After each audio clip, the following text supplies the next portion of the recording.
Respected Chairperson, respected senior teachers, dear colleagues and students, Assalamu alaikum. Topic is Islam and terrorism.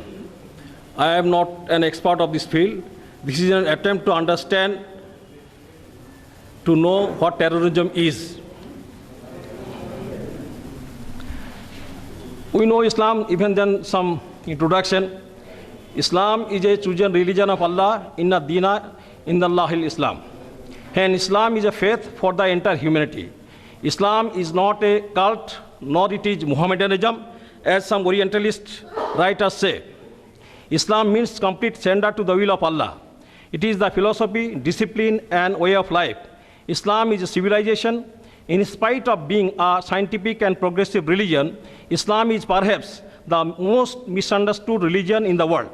It is true to say that people talk of Islam but never make an attempt to know what real Islam is.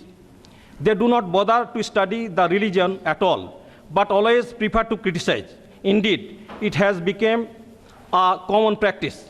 It appears that the whole West seems to be at war against Islam and Muslims. Islam and Muslims are two different entities. Islam is what was revealed in the Holy Quran and what was preached by Prophet Muhammad SAW. Islam is not what is depicted by the action and behavior of its followers, known as Muslims. Only prophets are innocent, and true Muslims is perfect. But followers of this great religion never claim they are perfect. Similarly, jihad or holy war may be Islamic, but the battles being fought in different parts of the world are not jihad. This is very dangerous to confuse some warring groups with Islamic jihadis and their militant struggles with real jihad. The paper seeks to investigate the true spirit of Islam and eradicating the confusion and misunderstanding spread about Islam as a religion. The West seems to view the end of the 20th century as the era of the Islamic threat. The emergence of Islam into the political scenario is often perceived as an anachronism. What history has taught us is that barbarity is inherent in our orthodoxy and has never singled a return to what came before. It is not that the Middle Ages are descending upon our modern world, but rather that modernity itself produces its own forms of protest. It is true to say that in our existing outlook, we remain prisoners of the old schema of the Enlightenment, whereby there is only one form of progress. As we see it, political modernity manifested in parliamentary democracy goes hand in hand with economic development, the relaxation of moral codes, and secularization. In this respect, we are very much selective how many revolutions have been essentially puritanical, even profoundly religious ones, from Cromwell to Robespierre. How much industrial modernization has taken place under dictatorships, from Napoleon III to Mussolini. How many dictatorships have been secular or even anti-religious, from faraway Mexico to the Soviet Union. Islam as a third world movement.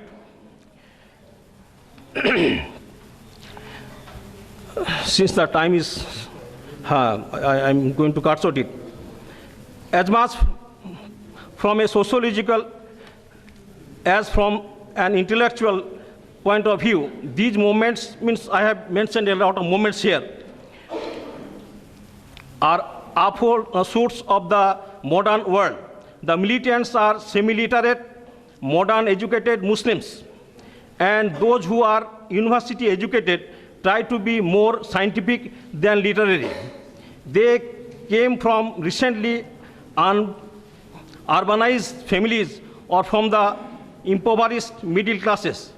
Islamists consider Islam to be as much a religion as an ideology, a neologism which they introduced and which remains a curse to the ulama.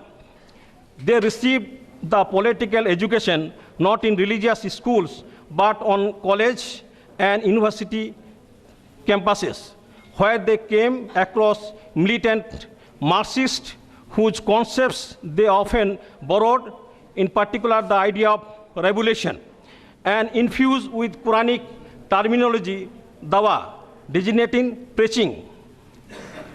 Emphasis is given to the organization, a framework reminiscent both of Leninist-type parties in which Amir replaces the president, and the Shura, the advisory council, the central committee, and Sufi brotherhoods.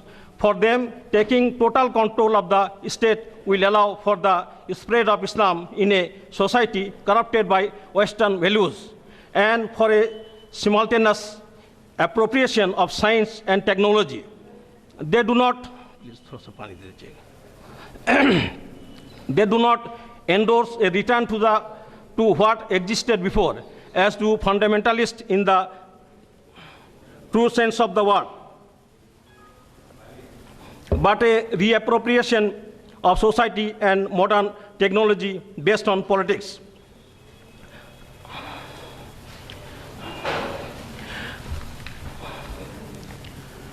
The agenda of terrorism in the present day world is set not only by terrorist groups and their actions, but also by the requirements of the state policy, campaign, trial, rhetoric, and strategic interest.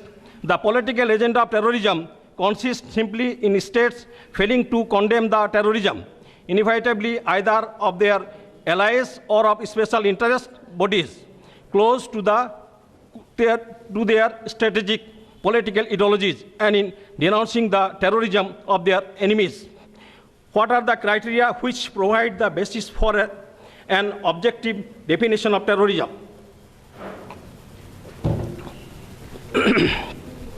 For the lay observer, there are two contradictory problems. Firstly, every intelligent or regular reader of the newspaper knows precisely what terrorism is, to his or her own satisfaction. Secondly, for political reasons, no definition will achieve universal agreement. The hardships are illustrated by a case in September 1985, when 3 Palestinian terrorists boarded an Israeli shell cruiser hitched overnight in the marina at Larnaca in southern Cyprus. 3 Israeli tourists on board became hostages at gunpoint. This was undoubtedly a classic terrorist act. The threat of violence was amplified by the first actual violence. The one woman on board was fatally shot at. But even as terrorism experts and journalists began to discuss the new security risks represented by the incident, it developed in quite unexpected ways. It raised question whether the incident then was really terrorism, or did it merely have that appearance while in fact part of an intelligence war. The problem for observers is that everyone knows what terrorism is until they seek to define it.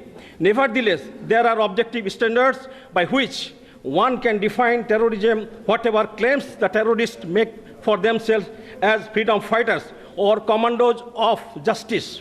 If an act has specific features and followers, terrorism it is. Even if a terrorist act is carried out by a diplomat or soldier of a legitimate state, the agent can objectively and impartially be called a terrorist. Terrorism acts or campaigns have 2 levels of objectives. Tactically, the objective is publicity and recognition of a problem or claim. For the terrorist with a cause to promote, the advertiser's apocryphal saying holds true. All publicity is justified, and bad publicity is better than none. Terrorism without publicity is a weapon firing only blanks. At the strategic level, the objective is absolute change, freedom, independence, or revolution.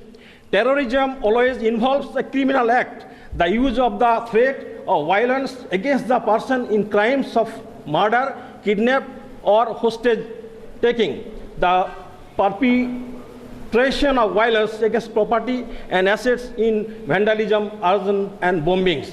Terrorism presents the unprecedented danger of a readiness to kill at random, not in anger or hatred, but deliberately to demonstrate a political shockwave with the intention of bringing forward change. Terrorists are never likely to fail to claim responsibility for their violence without political motivation, where mere criminal violence would have no impact or repercussions. Just to finish. Yes. बस हो गया. Terrorism, the threat or use of violence for political purposes by individuals or groups, whether acting for or in opposition to established governmental authority, when such actions are intended to shock, stun, or intimidate group wider than the immediate victims. International terrorism. Terrorism conducted with the support of a foreign government or organization and or directed against foreign nationals, institutions, or governments. International terrorism has involved groups seeking to overthrow specific regimes, to rectify national or group grievances, or to undermine international order as an end in itself. Conclusion. Terrorism can work for ill-motivated states and even the powerful nations because its low-tech methods are cheap, mobile, deniable, and less drastic than the commitment of conventional military force, and simply more effective than diplomacy. A world in which some states denounce terrorism while others employ it is not susceptible to simplistic formulas, though some government reactions are a propaganda effort to marginalize the support or likely support for terrorist groups. A propaganda war rarely ends in victory for either side. It is simply not possible for any government to protect everything and everyone, everywhere, and customary and constantly. The terrorists strike at any time, anywhere, at any time. Thank you.